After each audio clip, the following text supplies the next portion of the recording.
কোনো মাটির ঘরের কোন গোধূলির শাঁখের আওয়াজ, কাজল লতার আলো টিপ,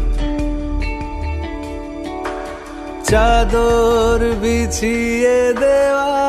ভোর। আমি ভালোবাসায় তোমায় মুড়ে রাখি মা, আমি তোমার ছায়ায় ছায়ায় থাকি মা, আমি তোমার চোখের তারায় বাঁচি মা, আমি তোমার মায়ায় মায়ায় থাকি মা, আমি তোমায়